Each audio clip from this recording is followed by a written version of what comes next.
Good morning. So many of you have been asking me why I run so slow, and by many of you I mean absolutely no one, because this channel is only 2 videos old. But it's okay, I'm still going to answer the question anyway. And yeah, let me start off by showing you some stats from my runs. If you haven't ran before, you wouldn't be able to understand what those stats are about. But if you have ran before, I think you would be able to understand that that pace is pretty slow. It's like a jogging pace, more or less. But one thing that is different from this as compared to other runs is that the heart rate here is pretty low. Most of my runs when I'm doing low intensity are of 140 beats per minute or less. So how I structure my training is that I will make sure 80% of my training is going to be of a relatively low heart rate, and 20% of my training is going to be of a relatively higher heart rate. So a training schedule like this is kind of uncommon. For me to train at a low intensity means I'll be running at a slower pace, and the idea of running slow for most of my training doesn't really make sense when the whole idea of training is to get faster. On top of that, it just goes against the entire narrative of how you have to train hard and fast just to be better at your sport. This is especially true in Singapore, where when we were younger we were taught to run a fast 1.6 km, and then in secondary school all the way up until NS we are taught to run a fast 2.4 km. And don't get me wrong, if you're running a fast 2.4 km you're definitely fit, but speed isn't really everything about fitness, and there's a lot more things that goes into play when it comes to keeping fit and healthy and just being better in general. Okay, so right now I'm gonna break down the reasons why I run at such a low intensity for most of my training. And just a disclaimer, I don't have any certifications in any personal training or fitness or that kind of stuff. This is just from my 1 year plus of experience with swimming, cycling and running. So take everything with a pinch of salt, go and do your own research first, and yeah, don't hold me responsible if you get injured or anything. I doubt you will get injured from running slow, but yeah. So the first reason, and probably the most attractive reason for most of the casual runners out there, is that running at a low intensity allows you to burn fat more easily. The science behind it involves how you are using oxygen a bit more efficiently when you're at a lower heart rate and you're running at a lower intensity. So this means that you're using your fat as a fuel source while you're on your run. So it's not really very easy to believe that running slow can help you lose weight. But last year I did this thing called a 75 hard challenge, where I had to follow 5 rules, and one of the rules was to do 2 workouts every day. And I couldn't possibly do 150 workouts in the span of 75 days and make sure all of them are of high intensity. So what I did was that I used the 80-20 rule to make sure that most of my runs are of a low intensity, and here are the results. This was my day 1 and this is my day 75.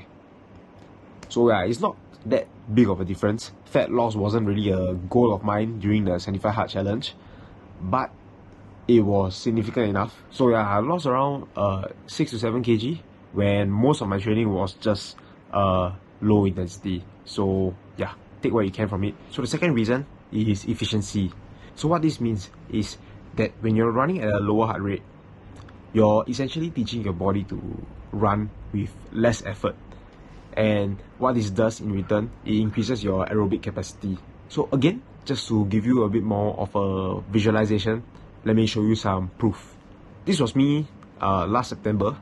I was doing a 6 km run at a 7.5 minute per km pace, and my heart rate was around 137 beats per minute. So after 1 month of consistent training later, I managed to do the same distance, but this time the pace was 30 seconds per km faster, and also my heart rate was dropped by 10 beats per minute.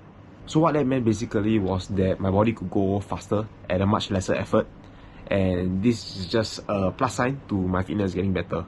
And all this is just from doing low intensity runs. So the third reason is endurance. When you're running slow, you can go obviously a lot further, and this is going to be very important for me because very soon I'll be doing an Ironman triathlon, and that's going to involve me covering 224 km. And yeah, if you want more details on what the Ironman is about, you can go and check out my previous video. I'll probably put the link down below or something. So when your heart rate is low, you can sustain whatever you're doing for a longer period of time.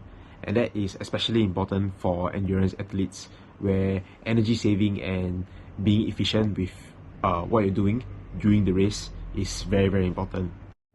So the fourth reason is that running slow just basically feels good. So for me, I try to wake up at around 5 AM to go for my morning run for like 3 to 4 days a week. And this might sound insane to a lot of people, but again, I'm only going at a very low intensity. So for all those non-runners out there who think that the idea of waking up at 5 AM before work or before school is just insane, I would recommend just giving it a go, and not to give up after the first or second day. Maybe try it out for around 2 weeks, and I can almost guarantee that by the end of the 2 weeks you'll be enjoying a better quality of life. So now let me explain how I run at a low heart rate. So before I got my fitness watch, I couldn't really tell what my heart rate was. So what I did was I just followed my perceived effort, and that means that I just made sure that I was running at a conversational pace. So for my entire run, I just had to make sure that I could keep up a conversation while doing the entire distance.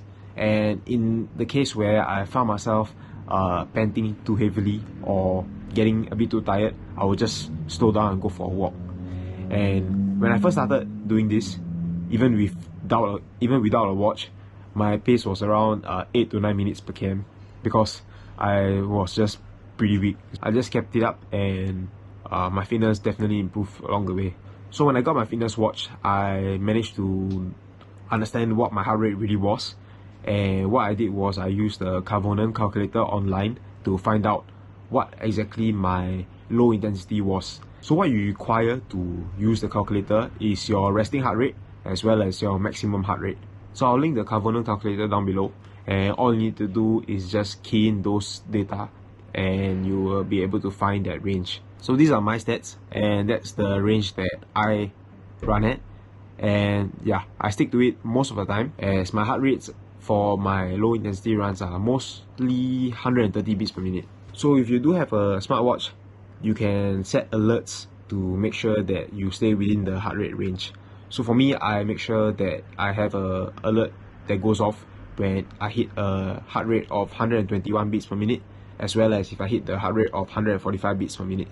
So I'll make sure that I'll stay within the range throughout the whole run. So I've shown you what I have to offer about low intensity training, and yeah, you can just take what you can from it, and hopefully you can implement it in your life too. So as from personal experience, as well as what I see other YouTubers and other endurance athletes do, it has helped them out a lot. So I hope it helps you out too. So if you have any questions, you can just contact me by any of the socials that is linked down in the description below, and I'll be more than happy to help you out. So if this video helped you out and you learned something new from it, don't be afraid to go and drop a like and subscribe. Thanks. Bye bye.